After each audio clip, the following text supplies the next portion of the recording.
Hello everyone, নতুন একটা mini blog share করছি তোমাদের সাথে। রিসেন্টলি আমরা ওয়েস্ট সিকিম মানে কালুক পেলিং ওইদিকে ঘুরতে গিয়েছিলাম। সেটারই ভিডিও পার্ট বাই পার্ট আমি তোমাদের সাথে শেয়ার করব, কারণ একটা ভিডিওতে তো পুরোটা দেওয়া সম্ভব না। তো আমাদের এই ট্রিপটা গত মাসে হওয়ার কথা ছিল, যেই ট্রিপটা আমরা ক্যান্সেল করেছি। আমাদের একটা এমার্জেন্সি পড়ে গিয়েছিল, টিকিট ক্যান্সেল করতে হয়েছিল, তাই জন্য এটা জুন মাসে আমাদের করতে হয়েছে। আবার ট্রিপটা প্ল্যান করেছি। আর এই সময় যখন আমরা যাচ্ছিলাম তখন আমাদের সবাই বলেছিল যে এই সময়টা আমাদের চুজ করা ঠিক হয়নি যাওয়ার জন্য, কারণ ভরা বর্ষা ছিল আর তিস্তার অবস্থা খুবই খারাপ ছিল। এখন তো নিউজে সবাই সবটাই জানে দেখে, তো ওই জন্য তাও আমরা রিস্ক নিয়ে একটা বেরিয়েই পড়েছিলাম দুগ্গা দুগ্গা করে, যে মন ছুটে গিয়েছিল, একবার ট্রিপ ক্যান্সেল হয়ে গেছিলো। তো যাই হোক, আমরা যেদিন বেরিয়েছিলাম দিনটা ছিল বৃহস্পতিবার।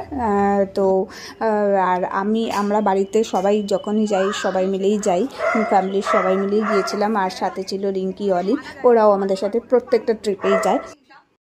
रूम स्प्रे गाয়ে মারছে, মানে মানে বত্তর से भी बदतर, बदतर से भी बदतर। আর এদিকে ততক্ষণে আমাদের টোটো চলে এসছে, আর আমরা টোটোতে লাগেজপত্র উঠিয়ে আমরা নিজেরা উঠে আর সবাইকে টাটা করে আমরা চলে গেলাম স্টেশনের উদ্দেশ্যে। আর আমরা শ্যামনগরে যেতে যেতেই সেদিন সবাই ভিজে গেছিলাম, এত জোরে বৃষ্টি হয়েছিল। যাই হোক, ট্রেন ধরে আমরা নেমে পড়েছিলাম দমদমে। সেখান থেকে ক্যাব বুক করে আমরা চলে গিয়েছিলাম কলকাতা স্টেশনে। আমাদের গাড়ি কলকাতা স্টেশন থেকেই ছিল।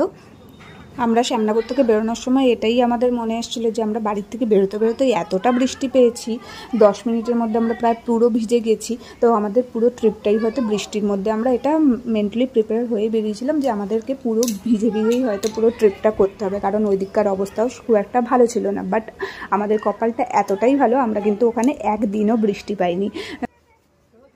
এদিকে আমাদের ট্রেন অ্যানাউন্সমেন্ট হয়ে গেছিলো, 4 নম্বর প্ল্যাটফর্ম থেকে আমাদের ট্রেন ছিল, তো সেখানেই আমরা যাচ্ছিলাম।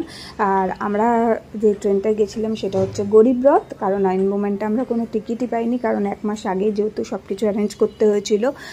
তো যাই হোক, ট্রেনটা কিন্তু ভালো ছিল। আমরা ভাবছিলাম কেমন না কেমন হবে, টিকিট ফেয়ারটাও কিন্তু অন্য ট্রেনের তুলনায় কম। আর হ্যাঁ, ট্রেনের সবগুলো কোচই ছিল এসি, এখানে কোনো স্লিপার ক্লাস ছিল না। তো এখানে দেখো, তখন ঘড়িতে বাজে 9:14, আর আমাদের ট্রেন ছিল 10:15 ছাড়ার কথা ছিল, ঠিক টাইমেই ছেড়েছে। আর আমাদের ওখানে নামার কথা ছিল হচ্ছে 7:30 নাগাদ, একদম ঠিক টাইমেই, 10 মিনিট এদিক ওদিক হয়েছে, ঠিক টাইমেই আমরা নেমে গিয়েছিলাম।